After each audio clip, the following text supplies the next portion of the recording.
Hello everybody, this is a test of my new microphone. I hope it serves well for this purpose. Today's going to be a bit of a ramble just on various things. And what I'd like to talk about, while keeping it tamed, is that the expanding of your mind. So, what is the mind? You know, we all have it, right?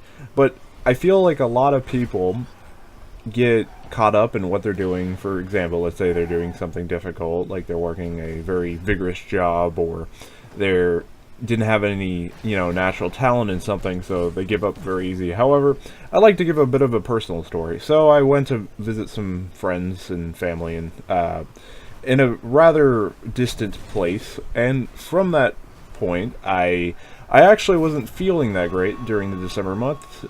Not that it really matters, but basically, I had a guitar at my house, and I didn't know how to play that much. You know, I had it for a bit, but I never really got to learning decent chords and different techniques in which to move down the fretboard and all different sorts of guitar-related terminology. But basically, my family and friends, they're all interested in, playing instruments, so I really got into it up there, and I actually learned how to read basic sheet music.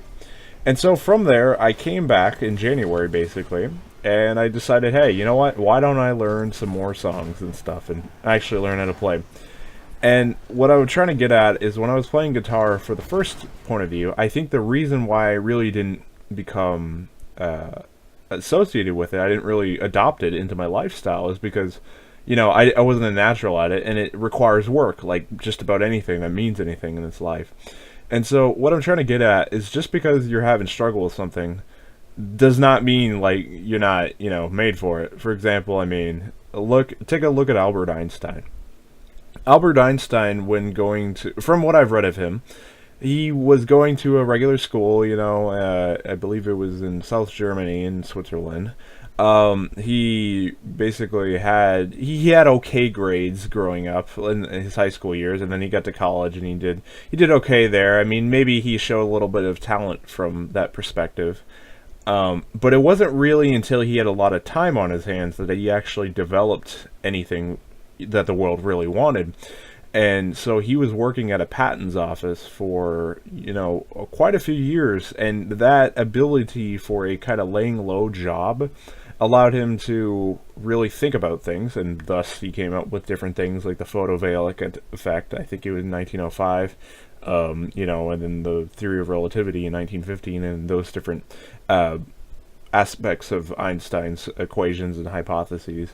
So what it is you got to really give yourself time to think. I think particularly in the situation of a lot of people, particularly people that are on the younger side of things, we kind of get focused on trying to build a career, or trying to do a particular path that has been laid out beyond us by somebody else usually.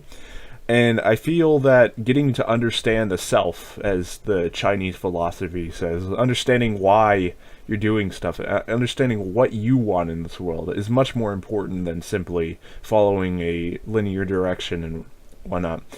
Notice in video games how when you play an open world game, it's much more fun than playing a linear game, because the linear game you can maybe play it for 10, 20 hours, maybe 30, maybe even more than that, but for the most part it's going to get old after a while. When you have an open world game, then you can do whatever the hell you want. You can learn different fun things, you can do not so fun things, and you're not forced upon by anything, really. You can follow the story, you could not follow the story. I feel like that's why Grand Theft Auto has kept its freshness, at least for these years, is because you're not forced to do anything. You can do whatever the hell you want, and that's very empowering of sorts in the video game world. So, just from this ramble, I think it's important to explore the world, for example. Like, if you, I don't know, just graduated high school, for example, then it might be good to go on a, I don't know, motorcycle ride through the Rocky Mountains or something. Just something just crazy, Something that you can tell people about and, have some fun with. It's just various things. Or you like gambling, hey, go to the casinos or whatever. Just, you should do things besides, just staying in one place. I mean, obviously not everybody has wealth or to do these things, but you'd be surprised how cheap some things are. I mean, even if it's between a period, say, I don't know, you finished a 2-year degree or a technical position or something and move on to something else, you may want to consider doing something that's not as usual in your perspective, and it might really open up a door you've never understood. You may, I don't know, go to the, let's see, like the mountains, right? And you might find all these cool rocks, right? And you're like, hey, wait a minute, maybe I should study some geology, even if it's not at school. It might just give you a hobby, or go to somewhere that kind of, I'd imagine, not as populated per se, like Alaska, for example, and you see all these crazy stars. Hey, maybe I want to put my telescope up. That'd be kind of cool. And then so you just look at the different stars and learn all about it. I think the philosophy should be keeping your ideas in mind open. You shouldn't really, I mean, yeah, everybody's going to make money, right? But at the same time, you could make money and enjoy your life. There's a difference between being alive and living, and I feel like this is a distinction that needs to be made. Alright guys, the gameplay's a little bit short, so I'm going to cut this off. If you like this, please comment, and have a nice day.